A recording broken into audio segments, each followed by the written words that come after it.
Muy buenas tardes a todos. Gracias por venir, por asistir a esta última conferencia.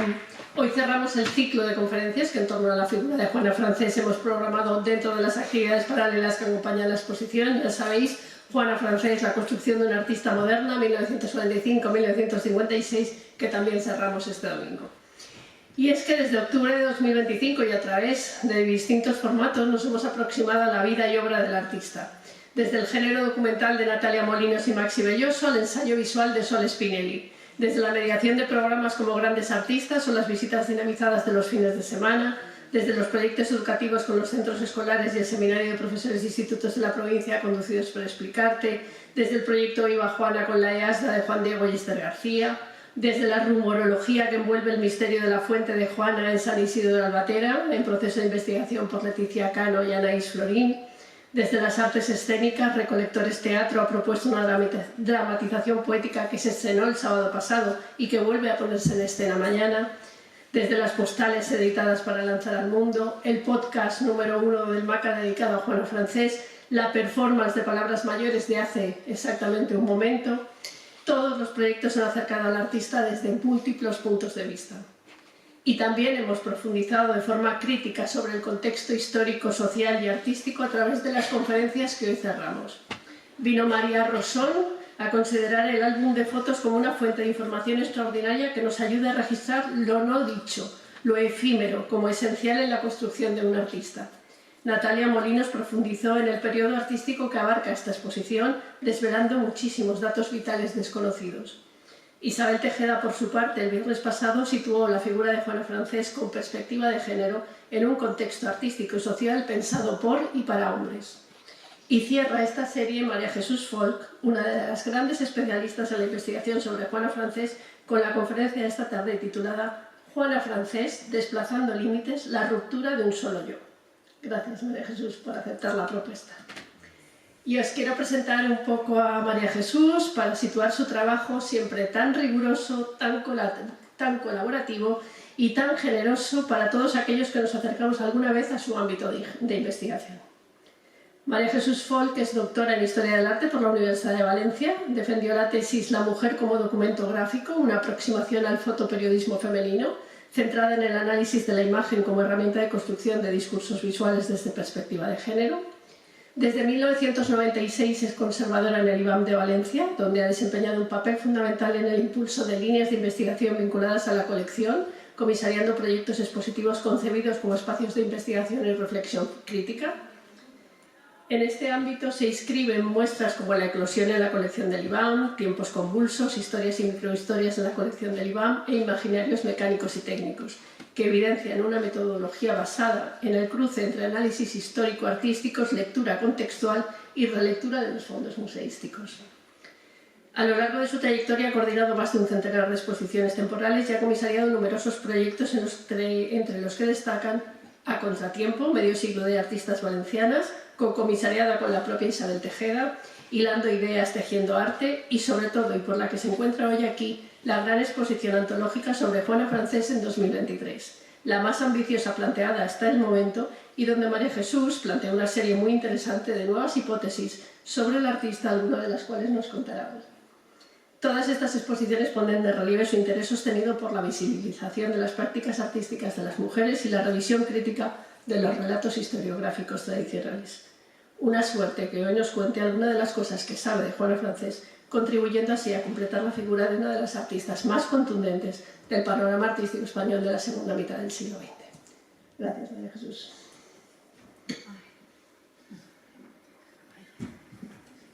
Bueno, en primer lugar quisiera darle las gracias a Rosa Castell y también al MACA por haberme invitado a dar una visión global del artista. Y una cosa que me hacía mucha ilusión, ¿no? Porque francamente, cuando estás comisariando una muestra, estás centrada en recoger información, en coordinar también, hacer todas las gestiones y haces el texto corriendo, pero realmente también es importante tener tiempo para pensar sobre lo ya hecho, ¿no? Y esta propuesta de Rosa me ha dado tiempo para hacerlo, ¿no? Bueno, vamos a empezar. Primero situando a Juana, aunque la conocéis de sobra. Juana Francés fue una de las protagonistas de la revolución plástica que tuvo lugar en España a mediados de los años 50. Aún con escasos referentes femeninos en los que mirarse, consiguió profesionalizarse en el mundo del arte, un mundo dominado por hombres en aquel entonces. Perteneció a la generación que el crítico valenciano Aguilera Cerny definió como los hijos del 36, aquellos que quedaron marcados por la experiencia traumática de la guerra civil y por las condiciones de aislamiento cultural, censura y precariedad intelectual que se dieron durante el primer franquismo.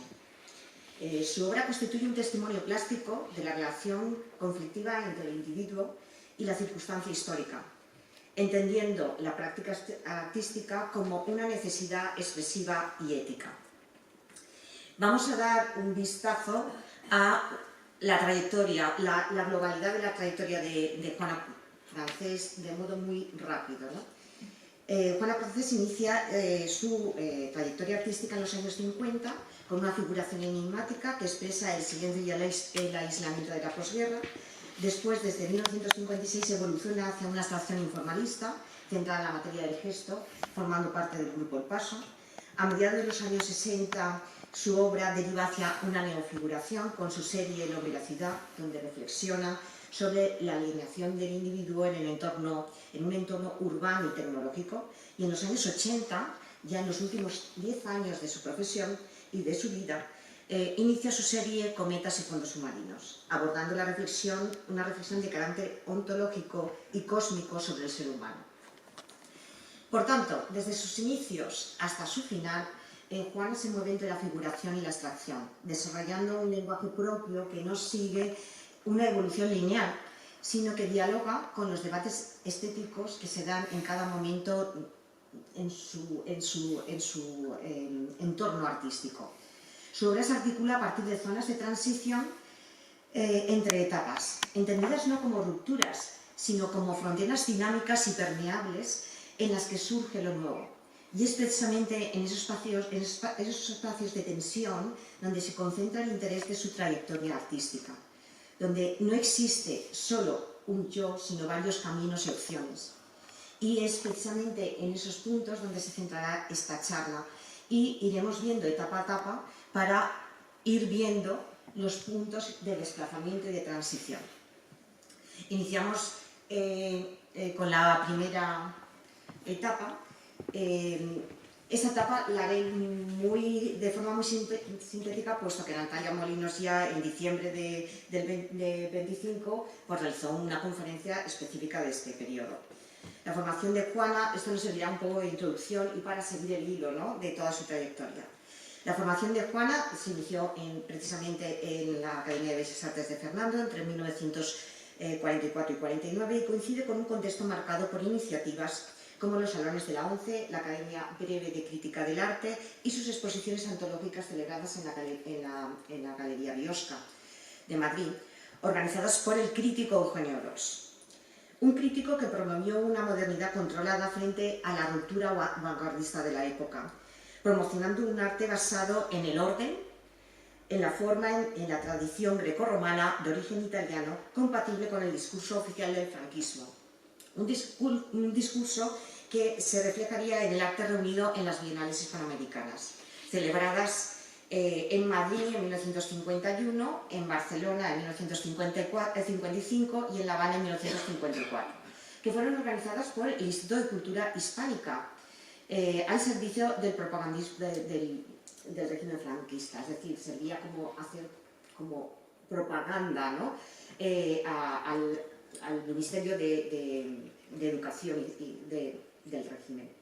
Durante esta etapa, Francés desarrolla una figuración de raíz metafísica e italianizante, en la que bodegones como este, temática religiosa, maternidades, desnudos y retratos individuales o colectivos, y especialmente de familias, despasando, por favor, hasta llegar a las familias.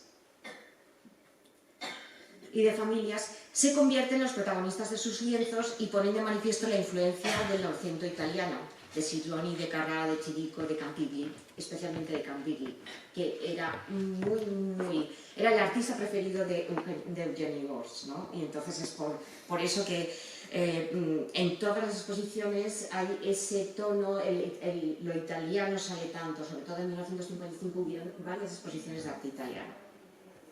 Sus figuras son monumentales, geométricas, ocupan la totalidad del plano pictórico y revelan un interés por pintar de memoria, por la simplificación formal y por la frontalidad.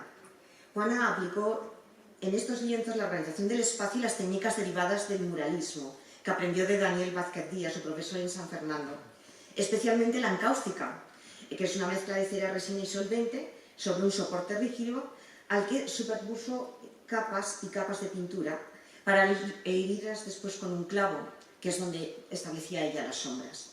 Resulta especialmente significativa la reiterada omisión de la boca en muchos de sus retratos femeninos, especialmente los expuestos en la Galería Sagra en 1952.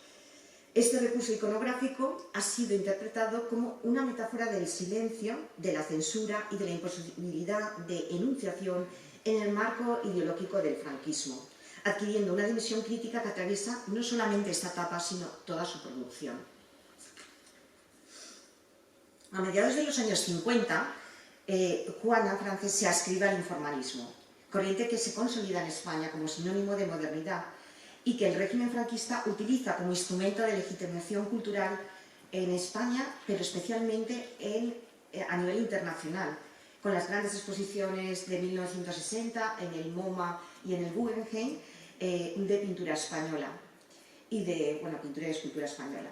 Y eso lo tenemos que encontrar y ver dentro del contexto de la Guerra Fría. En febrero de 1957 firma el manifiesto del Grupo El Paso, junto a Antonio Saura, Manolo Millares, Rafael Canovar, Luis Feito, Manuel Rivera, Pablo Serrano, Antonio Suárez y Manuel Conde. Pero ¿por qué realiza ese cambio desde la figuración a la abstracción?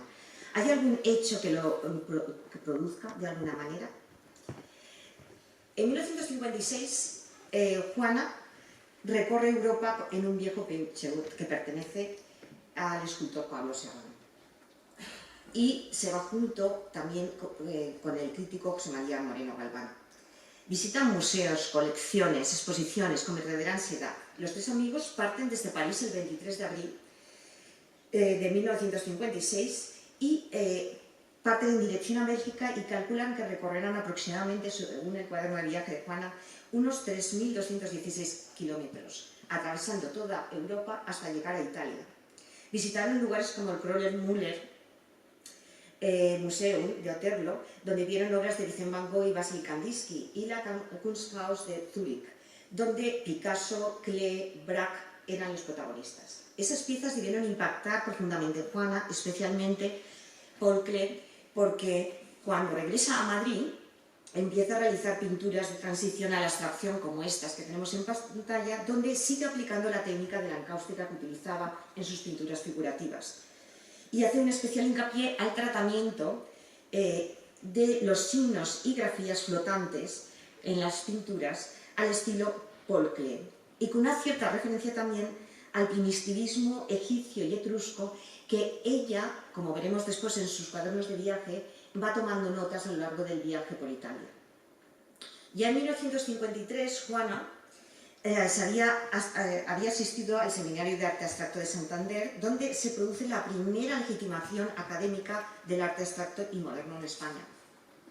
Durante el seminario se analizan las raíces del arte como fenómeno universal y atemporal, desde las máscaras africanas hasta los petroglifos o las artes populares ibéricas, con la finalidad de establecer un puente con la vanguardia internacional, restando importancia a la apariencia subversiva del arte moderno, de la abstracción. Hay que tener en cuenta que este seminario se puede considerar como un brazo ejecutivo de la Escuela de Altamira, que como sabe todo el mundo, se fundó en Santillana del Mar a partir de, en 1948, y desde entonces venía divulgando este tipo de principios.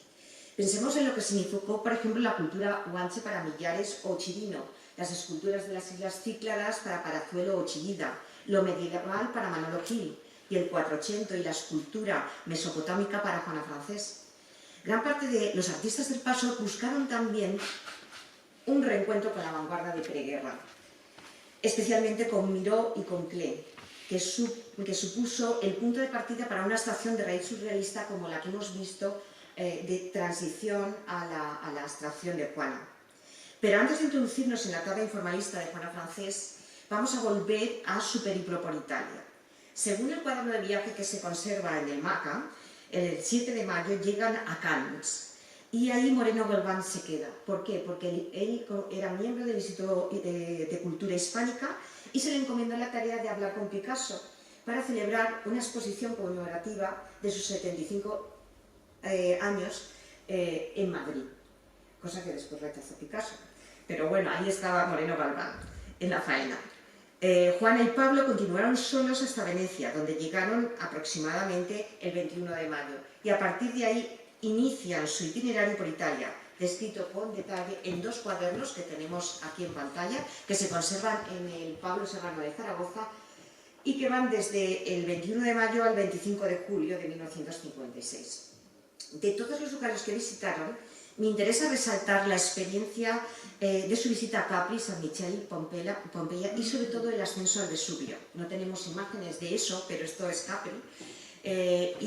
Pero me interesa mucho porque la monumentalidad del paisaje y la historia ancestral del volcán debieron impactar mucho en Juana Francés y en Pablo Serrano, lo que se tradujo después en un intento de incorporar la naturaleza a sus obras. De hecho, en una entrevista que el crítico José Castro Arines realizó a Pablo Serrano en 1961, el artista recordó cómo se conmovió al encontrar en el Vesubio una naturaleza que no estaba en la plenitud de la vida, pero sí en la plenitud de su dolor, convertida en ruina, en quinta esencia por el tránsito de la muerte. Esta ascensión al Vesubio de Juana y Pablo podría compararse a la que hicieron a la montaña de Montserrat André Masson y su mujer, allá por 1935. Una experiencia que relata Jos Battals en un artículo publicado en Minotaure, y en donde habla fundamentalmente de la tensión entre el abismo de la naturaleza y la conciencia, que hizo que él mismo se confrontara su propia psicología con los traumas que sufrió durante la Primera Guerra Mundial.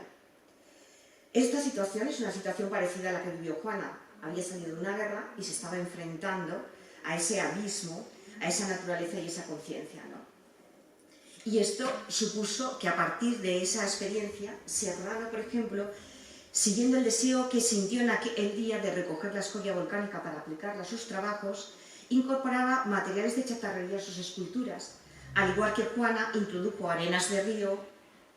Por favor, ¿podrías cambiar? Arenas de río de distintos grosores que ordenaba y combinaba sus composiciones.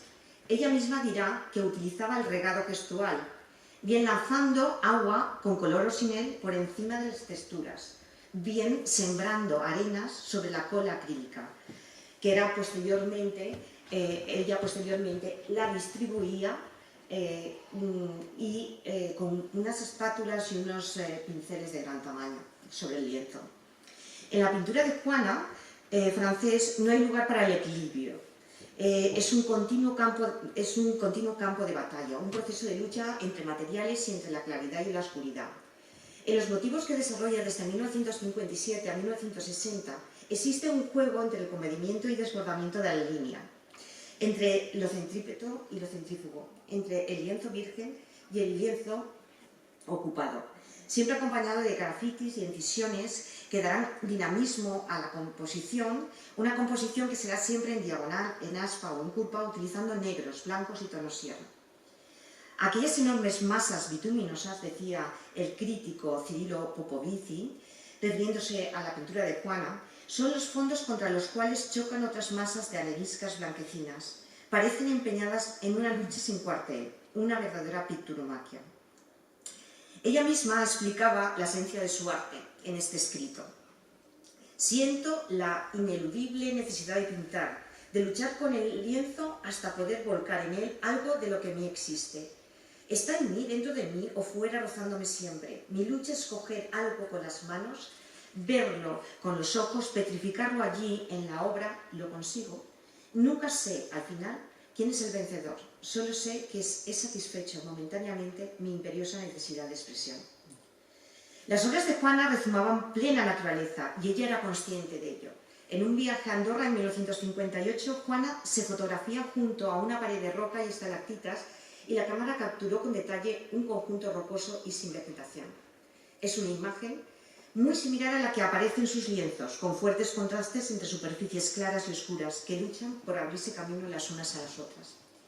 Junto a estas imágenes de su viaje a Andorra, hay una en concreto que considero de especial importancia. Se trata del detalle de unas piedras sobre las que las sombras producen un dibujo muy similar a los grafitis que Juana desarrollará en sus obras de los años 60, como estas, ¿no? Y aún más, existen unas fotografías de Juana en parajes rocosos posiblemente ubicados por las sierras de los alrededores de Madrid, que podrían datarse a principios de los años 50, donde las formas de sus rocas recuerdan a los lienzos de Algayat, de Juana Francés. Esas formas, poco después, Pablo Serrano las retomará en sus unidades Junta, iniciadas en el año 1966, es decir, 6 años después de lo que hizo Juana, y que finalizarán en 1973. Está claro que hubo influencias mutuas. En otra fotografía, Juana posa con una escultura, en un paisaje agreste, áspero y inhóspito, con insecto, una escultura de 1956 integrada por varillas y materiales encontrados que Pablo Serrano creará mediante la técnica de la soldadura, típica de Julio González, y que recuerda las composiciones centrípetas y dinámicas de su compañera, que realiza durante estos años, como estas, por ejemplo, que también datan de los años 60. Coincidiendo con la consolidación del informalismo, Moreno Galván publica en 1959 un número que la revista, publica un artículo en un número que la revista Papeles de Son Armada dedica al grupo. Exacto. Dedica al grupo. Un artículo titulado La realidad de España y la realidad de un informalismo español, donde defendió una modernidad artística basada en la integración crítica del pasado en el presente y no en su negación. Esta postura influyó mucho tanto en artistas como en críticos vinculados al grupo. Por ejemplo, Manuel Conde, que era uno de los críticos del Paso y miembro del grupo, era un gran amigo de Juana Francés.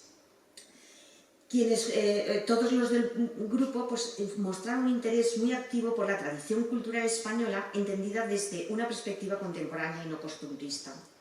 Todos los miembros buscaron reconstruir una relación reflexiva con la identidad, la historia y la memoria españolas a través de la abstracción, tomando como referentes la generación del 98, la pintura de Velázquez y Goya, la arqueología y la cultura popular. Decía Juan Manuel Bonet, por ejemplo, que todos los miembros del Paso eran grandes coleccionistas de cerámica, compraban casas antiguas, las reformaban, vivían en el campo, es decir, para ellos esa relación con la historia y el pasado histórico español era muy importante. En este contexto se multiplicaron los homenajes a Goya, Velázquez, Antonio Machado, concebidos como paradigmas de una modernidad crítica. Goya les interesaba por su reflexión sobre la condición humana, Velázquez por su sobriedad y profundidad conceptual, Machado por su concepción ética del arte. Artistas como Millares, Antonio Saura y Francés reinterpretaron estas referencias desde el informalismo. Millares, por ejemplo, recurrió a materiales y formas que evocan cuerpos heridos y restos arqueológicos y los pone en relación con una España arcaica y violentada.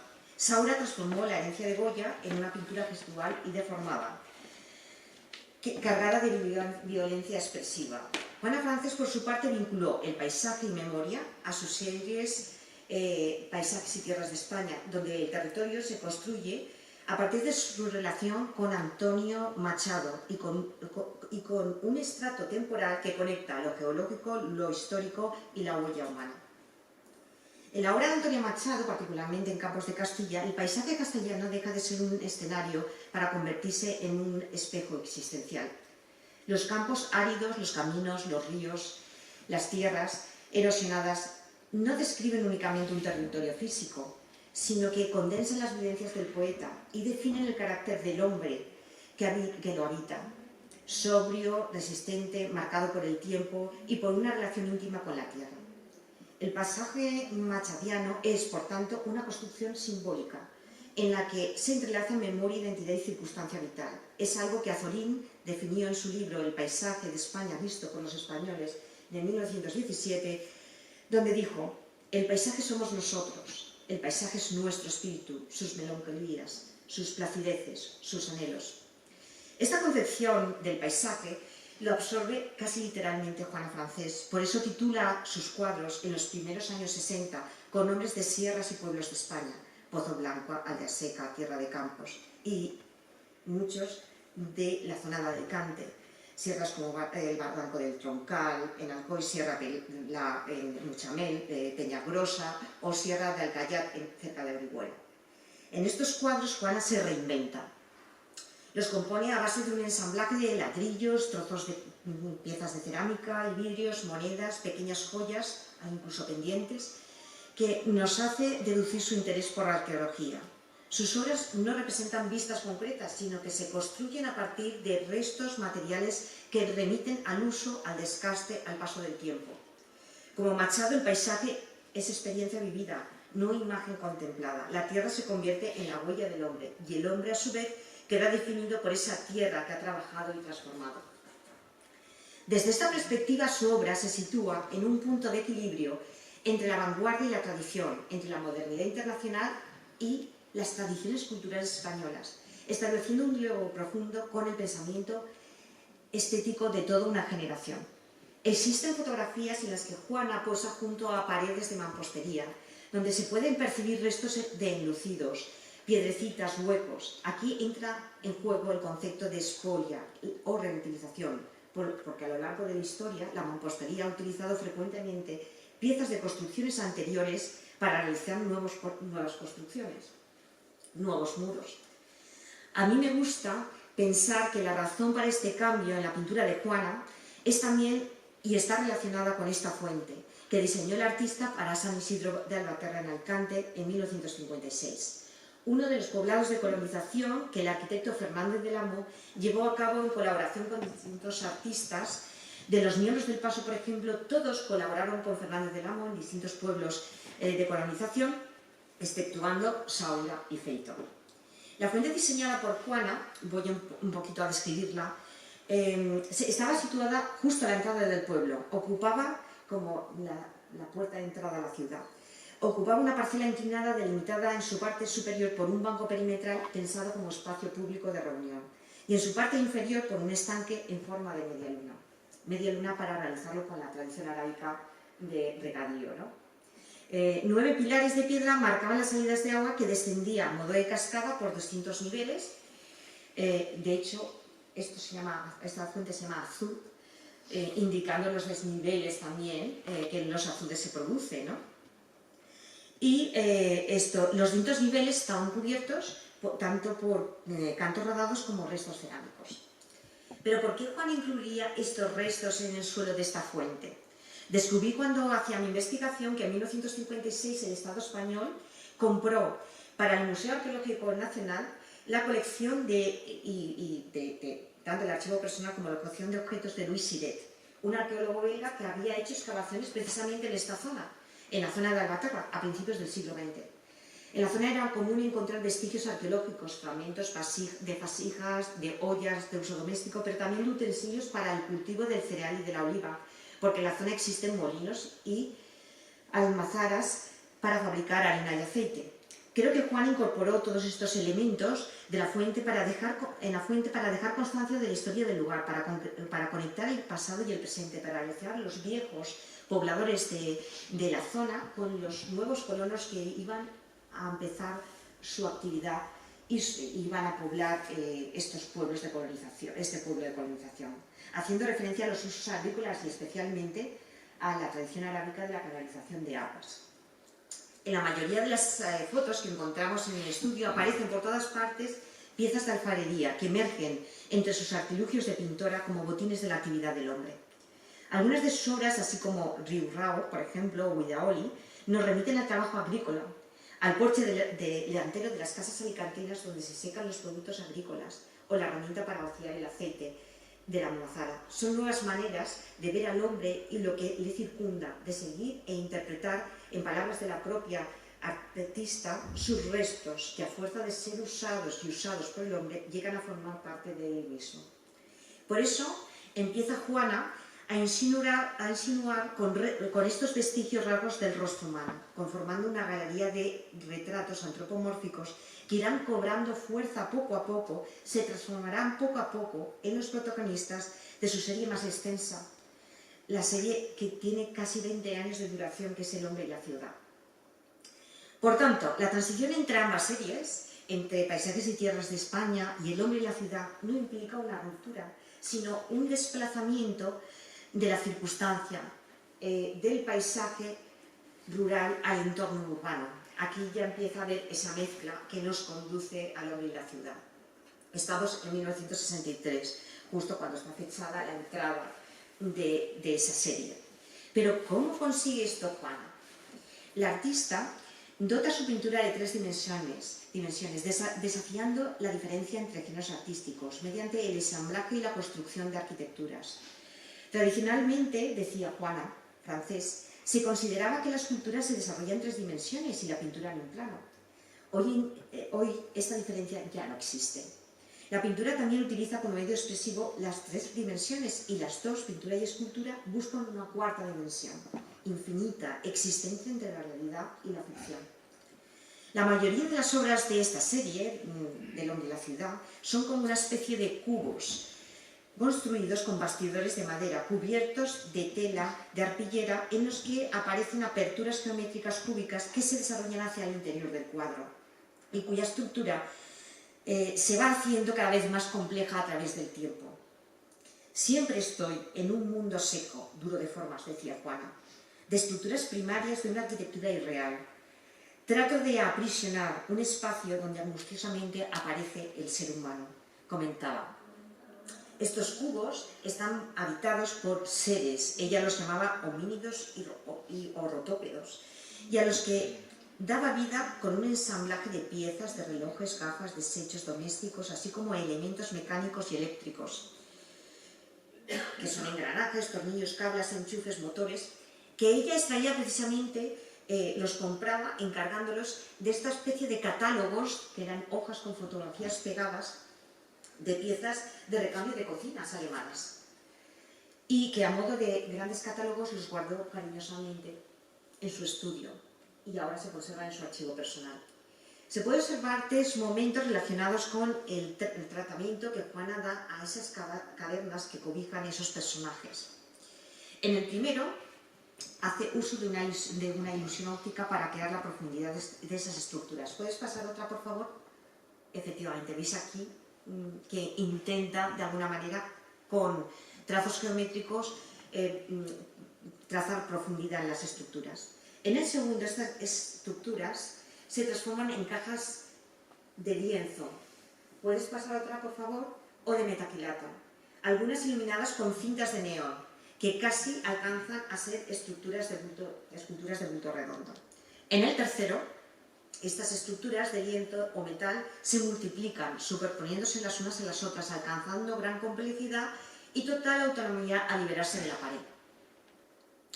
Jacques Lassagne describió esas arquitecturas de Juana como seres vivos que empiezan, por favor pasa otra, que empiezan por ser tan solo una célula, un semblante de caverna, vientre materno simbólico, y ya es una arquitectura, pasa otra por favor, ya una arquitectura donde se amontonan bloques que erigen a veces sus excrescencias en la lejanía como unos paisajes urbanos. En 1959, Juana visita la unidad de habitación o Casa Radiante de Le Corbusier, en Marsella. En una de las fotos del MACA, como veis, conservada de las fotos que donaron la familia, Juana Frances observa la grandiosidad de este edificio en el que la forma y función dialogan con un contexto social y con la experiencia del usuario del edificio. Y aquí me voy a permitir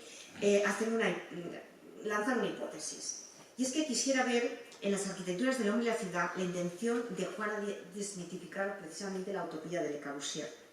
Es decir, de transformar la máquina de habitar de Le Corbusier en una máquina de contener cuerpos, un sistema de compartimentos repetidos en el que sus habitantes ven cancelado el diálogo social y utilizan la arquitectura como recintos de desconexión y aislamiento. 3 años antes, Juana, volvemos a su tour por Italia, posa a la entrada del pabellón neerlandés de la 28 edición de la Bienal Internacional de Venecia, junto a una escultura de André Bolten, formada por una esfera de metacrilato que queda orbitada por piezas de acero. Estos dos materiales, el metacrilato y el acero, tuvieron un especial protagonismo en su serie El hombre y la ciudad. Durante los años 60 también monopolizaron la estética del arte en su encuentro con la ciencia, una concepción que tomó gran fuerza en paralelo al desarrollo de la Guerra Fría. Si imaginamos el recorrido que hizo Juana por el interior del pabellón de la Bienal de Venecia en 1956, del pabellón holandés, deberemos pensar que conoció el proyecto de la nueva Babilonia de Constant, presentado en esta edición. Y aquí va otra hipótesis que se desarrolla en la misma dirección que la anterior. La visión positiva que se deriva del desarrollo tecnológico puesto al servicio del hombre en la nueva Babilonia se opone a la distopía creada por Juana en El hombre y la ciudad, donde propone un ser engullido y alienado por la tecnología y la industrialización. Es un tema que sería muy frecuente a mediados de los años 60 y 70, marcado por una experiencia, la experiencia de las masas, de la burocracia, del consumo, de los sistemas industriales, etc. En El hombre y la ciudad, Juana Francés, y esto siento mucho, pero es muy intenso porque Juana era intensa, y esto va a ser intenso igualmente. Juana Francés construye una crítica a la condición humana contemporánea desde 3 referentes clave: Ortega y Gasset, René Magritte y Eugene Ionesco. Juana entrecruza sus ideas, las funde e interpreta a su modo.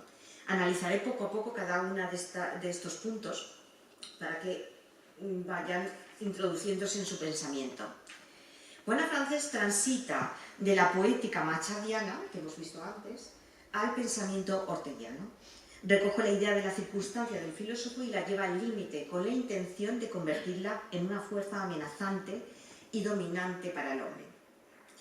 En su archivo personal encontré leen parte del texto, datado en noviembre de 1975, con el título Yo soy yo y mis circunstancias, como todos, cada uno con la suya, que me llamó mucho la atención y me inclinó a buscar un contacto entre Ortega y Juana. Y por eso les voy a leer unas frases, porque encuentro que estas frases son muy apropiadas para entender el pensamiento inscrito en esta serie. Yo y mis circunstancias, siempre a cuestas conmigo misma. Es insomnio, es mi mente, es la realidad misma que me circunda. ¡Qué conjugación! Mi mundo es un mundo que se despliega con intención acusatoria, a veces burlona. Mi técnica y mi fin siguen siendo los mismos desde hace años. Desde el informalismo me enfrenté nuevamente con el hombre, con una visión crítica de la relación individuo-sociedad.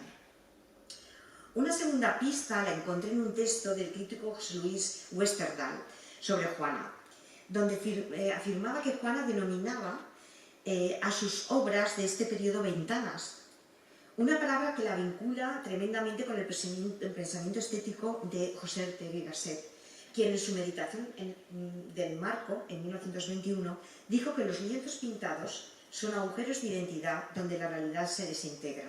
El filósofo consideraba que el marco era una ventana, una boca de telón, o un paréntesis libre de ornamentos que abre ante nosotros bocanadas de ensueño, vaos de vivienda. Si leemos el título que da Juana al texto, pues está claro que nos conduce de alguna manera Ortega y Gasset a las Meditaciones del Quijote, un libro publicado por Ortega en el 14, en el que aparece la famosa frase: yo soy yo y mi circunstancia, y si no la salvo a ella, no me salvo yo, que resume el pensamiento orteguiano acerca de buscar el sentido a todo aquello que nos rodea, pero advierte del peligro que supone que la circunstancia no se pueda salvar, momento en que esta circunstancia se convierte en autónoma y dominante, probando que el individuo pierda su capacidad de afirmarse como sujeto. El hombre ya no habita sus objetos ni la ciudad, es habitado por ellos. La circunstancia se vuelve invasiva, termina por colonizar su cuerpo y su identidad. Por eso Juana explicará en este texto El hombre en el planeta Tierra está aburrido hasta la muerte y tan profundamente dentro de sí que el tiempo actual desconoce que lo está. Se va a la cama, duerme, se levanta, va a dar un paseo, come, escribe, traga, respira, excreta como una máquina que ha sido atornillada a funcionamiento mínimo, como aquel que se ha rendido y ha sido enterrado en un jardín, una pobre cosa que el paisaje ha sofocado. Y yo creo que esto explica en gran manera el pensamiento de Juana en esta serie, ¿no? Estaba claro que absorbe las ideas de Ortega, pero ¿cómo las lleva o le da vida plásticamente? ¿Qué metodología o base conceptual utiliza? Una ilustración que está en el centro, Afinidades selectivas, de 1933, de René Magritte. Me la encontré en el archivo personal de Juana Francés junto a algunos bocetos de su serie El hombre y la ciudad. Y me puso en la pista para resolver esas preguntas que me hacía. La relación de Juana con el pensamiento visual de René Magritte debe entenderse desde la ambigüedad conceptual del pintor belga. Magritte pone en crisis la relación entre imagen, idea y realidad, obligando al espectador a desconfiar de lo que ve y construir activamente un sentido para la obra. Este planteamiento resulta especialmente relevante para comprender la obra de Juana, que incorpora ese mismo juego de ambigüedad entre lo visible y lo interpretable. En El hombre y la ciudad, los elementos mecánicos, arquitectónicos, domésticos, funcionan como extensiones simbólicas de la identidad del hombre para cuestionar dónde empieza el sujeto y dónde comienza el entorno. Al igual que Magritte, Juana construye dispositivos visuales que obligan al espectador a oscilar entre una lectura figurativa y una lectura abstracta, entre el reconocimiento y el extrañamiento. El rostro puede ser al mismo tiempo una arquitectura o un rostro. La boca puede ser una ausencia y un mecanismo. El espacio puede leerse como interior psicológico o como estructura urbana. Esta ambigüedad forma parte esencial de su discurso crítico. Magritte, detengámonos un momento en la parte central de la diapositiva, donde está reproducida la obra de Magritte. Toma el título de las afinidades electivas de una novela homónima de Goethe, datada en 1809. Es un relato que reflexiona sobre la resignación del individuo al presente que le toca vivir y a la ordenación de la moral social. En esta novela abundan las metáforas científicas y sus reacciones, es decir, fusiones de elementos que se combinan, no sabemos por qué, pero está claro que Magritte, tomando el título de Goethe, hace referencia a esa transformación, a esa multitud de posibilidades de transformación, como aquellas que podemos encontrar, por ejemplo, en la Metamorfosis de Kafka o en El rinoceronte de Eugene Ionesco. Estos dos autores ven el antropomorfismo como la causa de la marginación social en el primer caso, en el caso de Kafka, y como sinónimo de la adherencia en masa a los totalitarismos ideológicos en el caso segundo.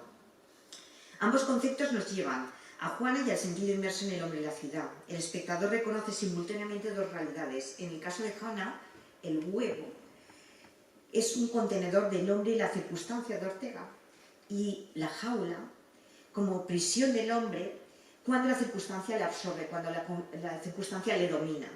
Es decir, dos realidades incompatibles que derivan una tensión imposible de resolver.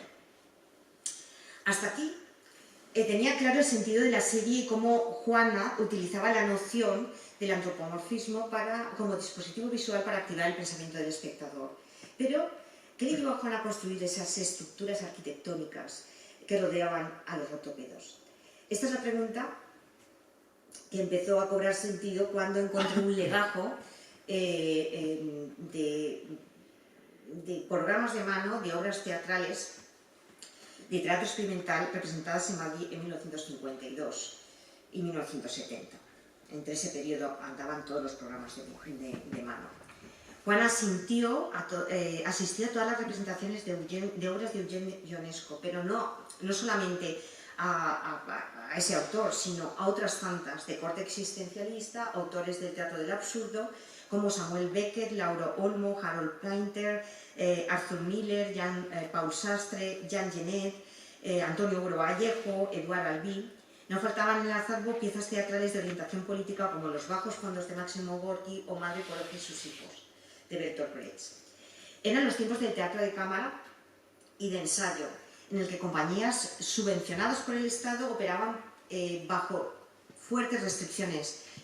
Tenían una censura previa de programación, funciones muy limitadas, horarios poco comerciales, precios elevadísimos. A comienzos de los años 60, el teatro de cámara, esto va después, pero vuelve al anterior, por favor. El teatro de cámara llegó a representar un 40% de la actividad teatral, aunque dirigido a un público minoritario elitista. Pese a estas limitaciones, se convirtieron en el único posible espacio para realizar una crítica ambigua al sistema sociopolítico del régimen. Gracias a este circuito se introdujo en España el teatro contemporáneo y fue adaptado por figuras como Trino Martínez Tríbez, Alonso Sastre y dirigido por figuras clave como José Luis Alonso o José Tamaño, Adolfo Marsillat y Narciso Ibáñez. También se hicieron por pequeñas compañías. Núria Espert dirigía una de ellas y Josefina Sánchez Pedreño lo hizo de Dido Pequeño Teatro de Madrid, que realizó prácticamente todas estas, se hizo cargo de casi todas estas obras teatrales. Y sus escenografías y materiales gráficos fueron diseñados por autores informalistas, como José Paredes Jardiel o Manuel Mampaso. Pero, ¿cómo llegó Juana a interesarse realmente por el teatro, ¿no? Por esa renovación teatral? Pues estableciendo vínculos con personas que estaban integradas dentro del teatro. El caso primero es Manuel Mampaso.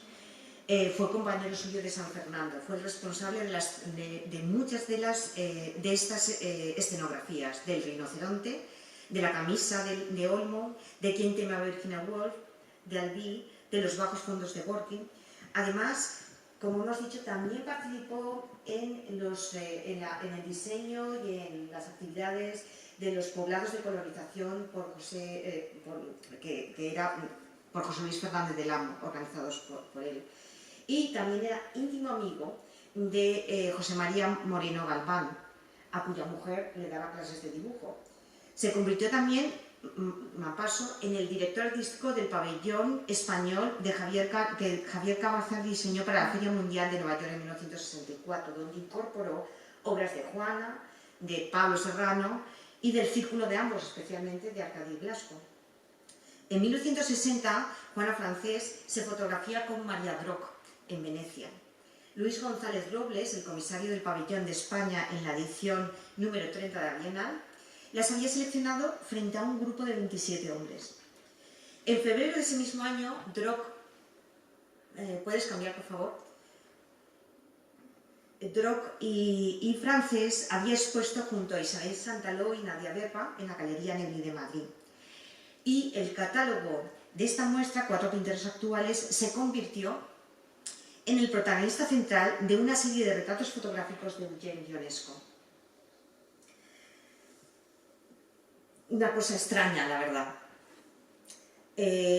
porque esta serie de retratos realizados por Ida Carr y que hoy se conservan en la National Portrait Gallery fueron expuestos junto a otros de Jan Arp, André Breton y Jos Brecht, porque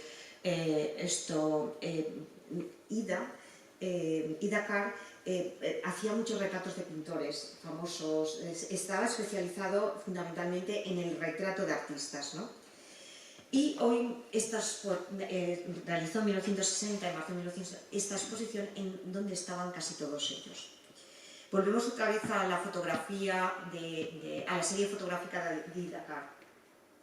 Pasa a la siguiente, que está. Vale. Pero ¿por qué Ionesco concedería tanta importancia a este catálogo? Nadie lo sabemos. Un catálogo de unas artistas españolas que de repente aparece bajo la barbilla de este importante retrato, porque fue una serie que se expuso en la Whitechapel, además muy relacionado fundamentalmente con la fotografía humanista de la época, ¿no? Pues yo la única explicación que he encontrado es que tal vez pueda explicarse por la diáspora de intelectuales rumanas establecida en Francia y España a partir de 1944. Figuras como María Droc y el crítico Cirilo Popovici, que sabemos que fue crítico de Juana Francés, estaban estrechamente vinculados, porque eran amigos, a Juana y Pablo. Participaron activamente en la reconstrucción cultural española tras la Guerra Civil, junto a otros exiliados rumanos que se establecieron en España: Vintila Oria, Aron Coprus, Oria Estamatu. Cotrus, residente en España entre 1951 y 61, fue además cofundador junto a Eugen Ionesco del Instituto de Investigación Rumano afiliado a la Sorbona. Es curioso cómo todos estos exiliados rumanos en ambos países articularon sus obras literarias recurriendo a lenguajes metafóricos que denunciaban la situación sociopolítica de su país. Un ejemplo paradigmático es que el rinoceronte de Ionesco fue precedido por un relato de Vintila Oria que empleó una alegoría similar: un mundo invadido por infinitos rebaños de caballos salvajes que en su furor destruyen todo a su paso y al que un solo hombre se enfrenta para hacerles frente, ¿no? Para pararles. Este tipo de comunicación alegórica sobre la animalización del hombre que Ionesco utilizó en su Rinoceronte, obra que se estrena en el Teatro María Guerrero de Madrid en 1961, cautivó a Juana. Ionesco describió en esta obra cómo los habitantes de una ciudad francesa comienzan a transformarse en rinocerontes, aceptando el fenómeno con total naturalidad. Berenguer, un ciudadano común, observa cómo sus amigos, sus colegas sucumben a esta metamorfosis, convirtiéndose en rinocerontes. Pero él decide resistir, defendiendo la individualidad frente al conformismo.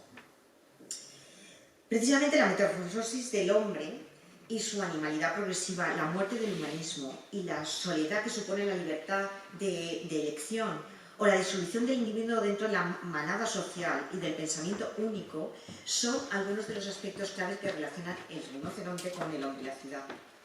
Junto a estas ideas, Juana Francés recepciona como espectadora la escenografía rítmica, liderada por una mezcolanza de sonido y cambios de intensidades lumínicas en el escenario. El momento cumbre de la obra lo constituye la escena final, cuando el protagonista, Berenguer, en medio del escenario vacío, pronuncia las siguientes palabras: me defenderé contra todo el mundo, soy el último hombre, seguiré siéndolo hasta el final, no capitulo. Para este punto álgido del monólogo, José Luis Alonso, el director, y Manuel Mampaso, el que hace la escenografía, idearon la aparición de una serie de cabezas de rinoceronte hechas de cartón piedra y que, ubicadas en el centro del escenario, iban apareciendo poco a poco, se veían duplicadas por proyecciones de otras tantas que, conforme iban apareciendo en la escena, quedaban realzadas con un baño de luz verde, en un crescendo musical.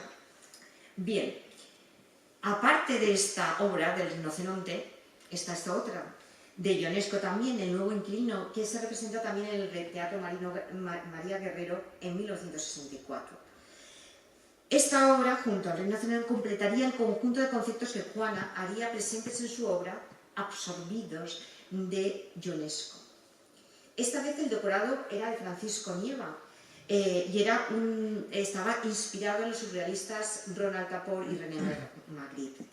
Y emulando la escena final del Rinoceronte, un inquilino es como un poco le sepulta una cantidad enorme de objetos, unos objetos que son los símbolos de la cultura, de sus miedos, de su historia, etc. Le sepultan de tal modo que lo agobian y le hacen desaparecer. Ionesco plantea así una paradoja fundamental. Los objetos, que deberían proteger y confrontar y definir al individuo, se convierten en fuerzas asfixiantes que lo despojan de su humanidad. Esta idea encuentra eco directo en Juana Francés, enlaza con la formulación orteguiana de yo soy yo y mi circunstancia, pero llevada al extremo, y que traduje visualmente mediante arquitecturas cerradas, cajas escénicas, estructuras que recuerdan los espacios teatrales de Ionesco, que empiezan por ser espacios vacíos, prácticamente sin nada, y después se transforman en una saturación y finalmente en asfixia, ¿no? Entre 1965 y 1974, la Galería Juana Bordó dedica varias muestras a monográficas centradas en su serie El hombre y la ciudad. Esta serie debe verse en el contexto de la gran difusión que alcanzó el género distópico tras la Segunda Guerra Mundial, con la que puedes pasar, por favor, con la que estas son imágenes de algunas de las exposiciones que se celebraron en la Galería Juana Bordó, que hoy se conservan en el archivo Juana Bordó del Reina.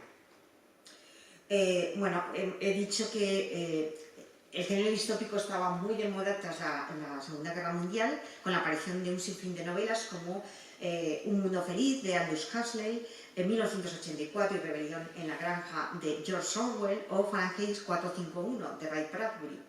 Estas obras, puedes pasar por favor, se inspiraron en estas obras se inspiraron muchos artistas del momento, como puede ser Anzo Genovés, Jacinta Gil, que pusieron en el centro de sus creaciones la opresión y vigilancia ejercida por el poder político sobre el individuo, la conquista de su voluntad por parte de los mecanismos de la sociedad de consumo y los medios de comunicación, y la alienación que supone el estrés del trabajo o el financiamiento del progreso técnico y el aislamiento y la sociedad a los que conduce.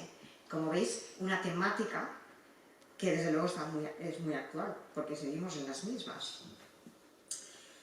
Bueno, hemos terminado esta fase tan intensa del hombre y la ciudad, que realmente pues, lleva mucho detrás.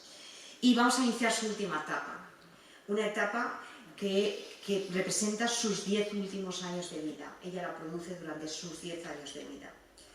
Y también yo creo que se puede explicar perfectamente un cambio drástico de cambio y de vuelta a la figuración, porque en 1977 Juana Francés realiza una exposición en la Galería Attali de París. Conformaron las páginas de su catálogo unos recortes de periódico del País que el artista iba recopilando durante 1976, el año anterior, y que mostraban noticias de acontecimientos que la habían impactado. Sobre estas noticias, la artista superpuso reflexiones que habían escrito críticos sobre su obra, como Jacques Lassagne, Pierre Stein, Giuseppe Marchori, en pantalla, Vicente Aguilera Cerny o José María Moreno Galván, sus críticos de siempre.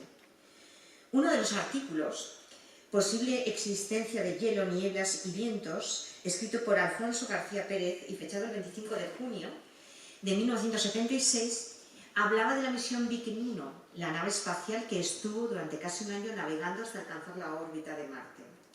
Una vez allí, esta nave transmitió fotos de la superficie marciana, primero en blanco y negro y después en color y relieve. Yo he encontrado las que veis en pantalla, que mostraban una gran riqueza de colores, zonas blancas, azules, amarillas, anaranjadas, rojas y grises, esto mismo dice el artículo, y cuya descripción parecía coincidir con la obra de papel que Juana Francés concibió en los primeros años 80.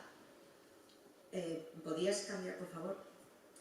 Meses antes, y con motivo de la llegada a la órbita del planeta rojo, la clave, creo que recordaréis todos el programa televisivo de José Luis Balbín, dedica un episodio al tema de los viajes espaciales, titulado La conquista del espacio, en el que debaten, entre otros, el astronauta Neil Armstrong, el biólogo de la NASA Juan Oró, y se hacen públicas las imágenes del Viking 1 que hemos visto anteriormente.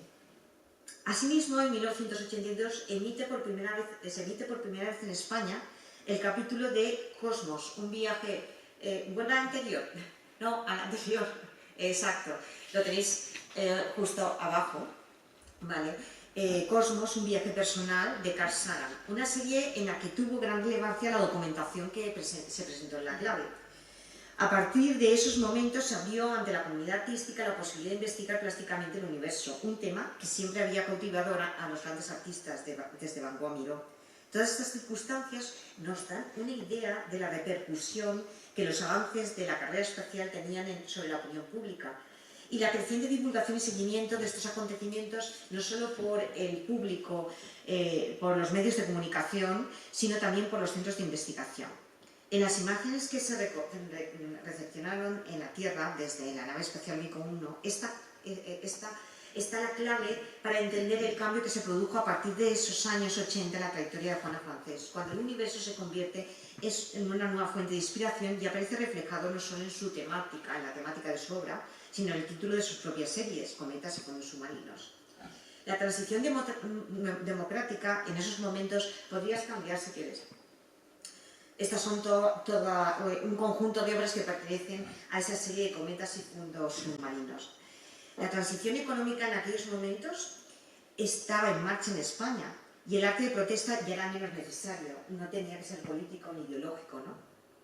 A esto se añade la fractura en un brazo que tuvo Juana, se rompió el brazo en 1979, lo que le imposibilita realizar esas estructuras tan grandes de madera, ¿no?, que realizaba, muchas veces de 4 metros de distancia, ¿no? Y empezar a convertir el papel en su soporte, ¿no? Esto lo había hecho desde 1963, era una asignatura pendiente. Realizó sus primeras aguadas y watch en 1963. Pero, en paralelo, empieza a hacer esta serie de imbrincado y apelmazado grupo de elementos de origen informalista, especialmente arenas y telas, que volverán a tener presencia en su obra, desligándose de la temática anterior. No corras tanto, para un poquito, para adoptar de nuevo la abstracción. El óvalo, como veis en todas las pinturas aparece el óvalo, la roca, la estrella, la cometa, etc., se configura un elemento esencial de sus composiciones y emerge primero como fondos serpenteantes, cambia por favor, que son estos, ¿vale? Y posteriormente en polvo interestelar y materia oscura, que es este tipo que realmente llama cometa. Entonces yo creo que está muy relacionado especialmente con esa trayectoria, y en 1976 Camilo José Cela dirá que en sus lienzos flota, como en la mar inmensa y dramática que ignora todas las fronteras, el sentimiento de que el universo se va creando a medida que, un pie tras otro, vamos trazando el sendero que lo cruza de lado a lado.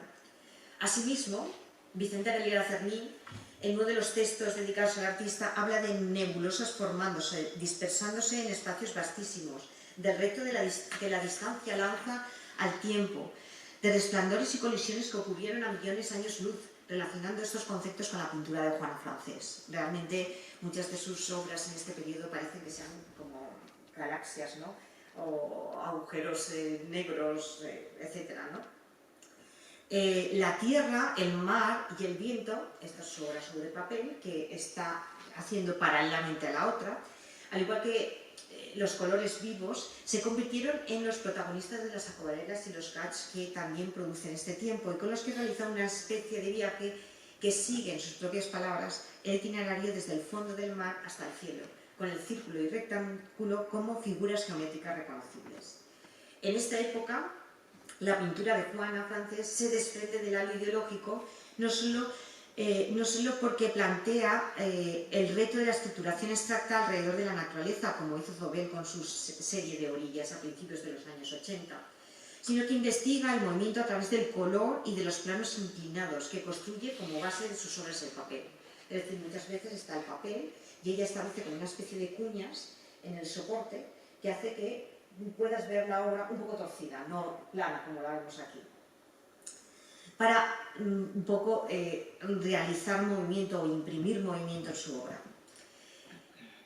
En esta década de los 80, excepto una exposición de cometas y fondos submarinos que se realiza en la Galería Juana Mordó en 1987, la artista solo realiza muestras retrospectivas de su obra. Las más importantes celebradas en 1983 en la Fundación Gulbenkian de Lisboa y en 1986 en el Palau Soleric de Palma de Mallorca. La recién estrenada democracia española, fruto del primer gobierno socialista en 1982, por ejemplo, y de sus grandes inversiones en cultura, Arco, se crea en 1982, centraron la atención sobre otros artistas de una nueva generación. Menchu Lamas, Ferran García de Sevilla, José Manuel de Broto, todos ellos utilizaban este tipo de colores, pero desde luego las obras ya no tenían mucho que ver. Los miembros de la generación de Juana quedaron totalmente pasados de moda. Estos acontecimientos parecían anunciar su repentina muerte de la mano de su trayectoria artística, afectada por la circunstancia del tiempo histórico que le tocó vivir. Y muy acorde al pensamiento orteguiano que tanto le gustaba, que hacía del hombre un héroe a entronizar en la imaginación y a destruir en contacto con la realidad circundante. Algo que el artista condensó con gran ironía en una fotografía que encontré en su archivo personal, que bueno, la obra es de mediados de los años 60, pertenece a Susana Spadoni, ¿vale? Y lógicamente le falta una parte que ella quita para hacer la fotografía y poner un rostro humano de carne y hueso que mira hacia el infinito, ¿no? Y me ha parecido una manera bonita de recordar a Juana de esta manera. Bueno, espero que les haya gustado, ha sido intensa, pero espero que esto ayude a comprender la trayectoria de Juana. Muchas gracias.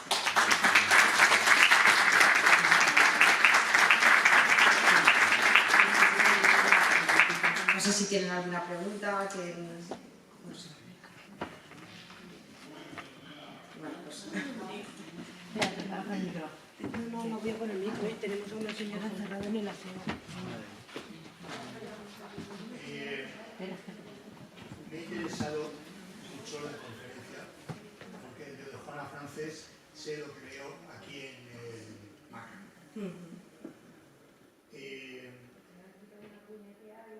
En relación, mi tarea es la arquitectura. Perfecto.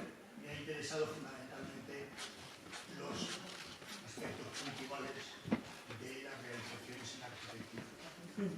La colaboración con José Luis Fernández de Lama en el poblado de San Isidro, hoy municipio.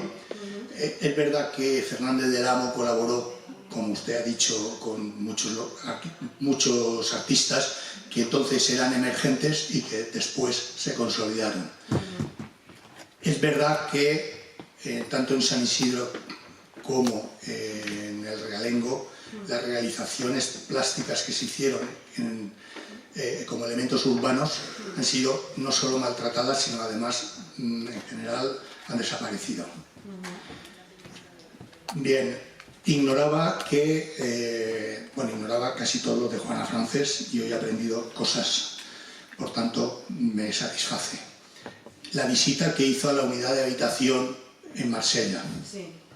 Yo la he pateado, bueno, en realidad yo he pateado obra de Le Corbusier desde lo que hizo de joven en Suiza, en su ciudad de nacimiento, un recorrido extenso, etcétera, etcétera. Incluso le rendí homenaje en la sepultura que tiene allí en Camp Martí, mirando Italia. Y antes su última obra, Le Petit Cabanon.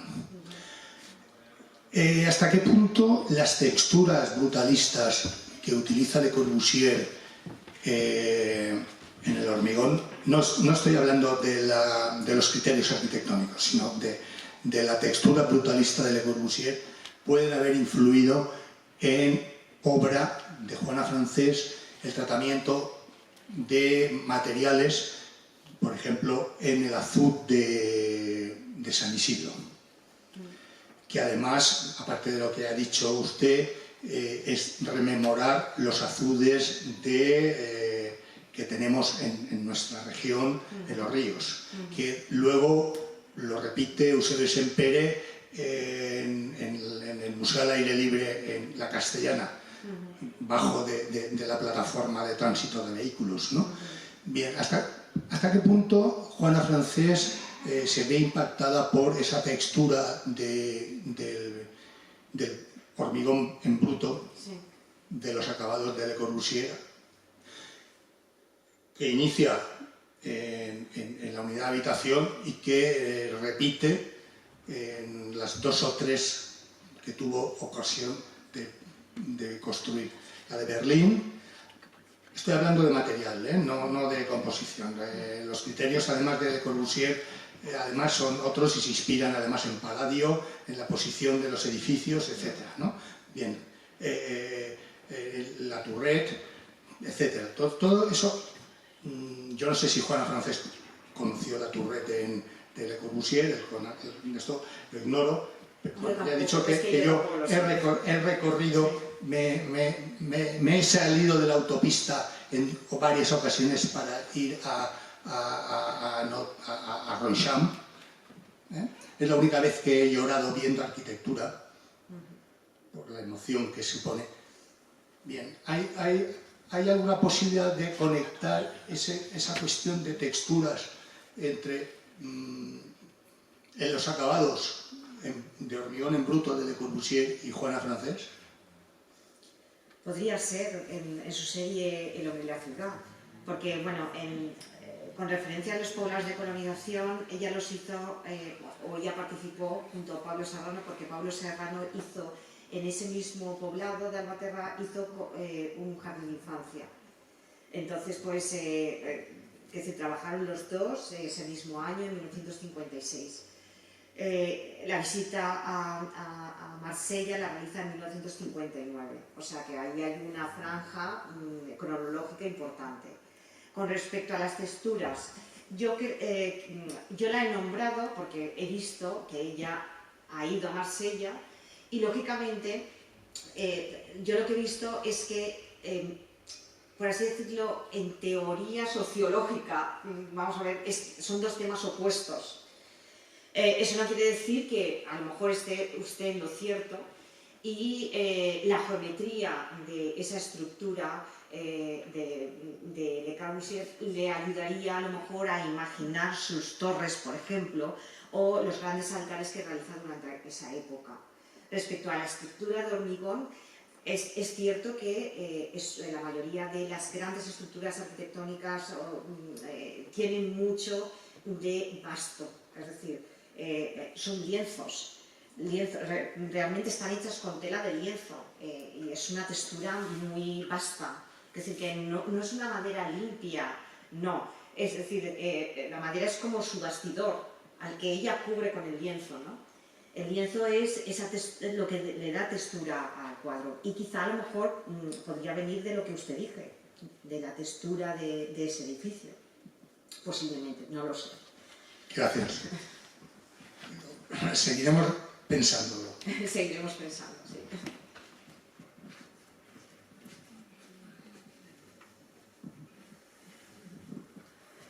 Gracias, María Jesús, por la conferencia, que ha sido brillante, porque has abierto tantos caminos en torno a Juana que pensábamos que ya habíamos recorrido todos y vas tú y planteas en el último día 8.000 caminos todavía por investigar, miles de conexiones, asociaciones inauditas pero todas plausibles. Has hecho descubrimientos en las fotografías que tenemos en el archivo MACA que no habíamos hecho porque no sabíamos que existían, ni dónde estaban, ni con quién. Con lo cual has planteado una cantidad de hipótesis que ahora mismo hay que ponerse a investigar corriendo, ¿no? Además has hecho esas asociaciones con Machado que no se nos había ocurrido, ¿no? Con esa subida al volcán del Vesubio que yo veo ahora mismo reflejada en sus obras, esas fotografías de las estalactitas de Andorra junto a las piezas que has enseñado, las piedras, o sea, es que lo tenemos en las fotografías y no nos habíamos dado cuenta. Con lo cual, muchísimas gracias por todos esos caminos que has abierto y que nos quedan por investigar. Es que Juana no se acaba. Juana no se acaba. Yo creo que era un pozo sin fondo y ella, por eso he dicho que era un discurso muy intenso porque se tocaban muchas cosas, pero también es verdad que si siempre dices lo mismo, al final no llegas a profundizar en lo que podría haber sido. Todo esto son realmente hipótesis, es decir, son hipótesis de trabajo, hipótesis de investigación, que yo creo que hay suficiente material en los que apoyarse, ¿no? Pero todavía hace falta pues centrarse más, investigar más, porque cada vez que destapas algo o te fijas en algo y empiezas a buscar información, sale algo nuevo, ¿no? Esto es como el cuento de nunca acabar. En fin. Pues... No, y lo que demuestra además es que Juana es una mujer profundamente conectada con su tiempo, profundamente conectada con el pensamiento filosófico, con el teatro, con la arquitectura, con las noticias, con la ciencia, con los viajes espaciales. O sea, es que es una mujer de su tiempo. Yo creo que sí, es una mujer de su tiempo y siempre conectada con el mundo. O sea, es decir que... Y yo creo que también el tema de los viajes... yo creo que da mucho juego porque cosa que veía la absorbía. lo que hablábamos tú y yo esta mañana de las pinturas de transición a la abstracción, ¿no? Yo creo que el periplo que ella hizo en 1956 con Pablo Serrano y Moreno Galván, yo creo que fue muy importante también, que fue con dos personajes, Pablo Serrano, 10 años mayor que ella, Moreno Galván, no sé situarlo, pero fue gran amigo de ella, la sitúa, aprende un montón de cosas, visitando todos los lugares, que está prácticamente 5 meses de viaje por Europa, visitando museos, visitando ciudades, fijándose en cosas, tomando notas.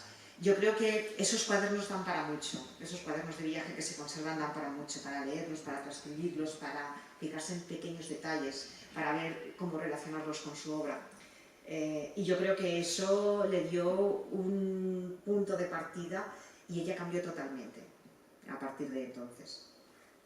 En fin. Seguiremos.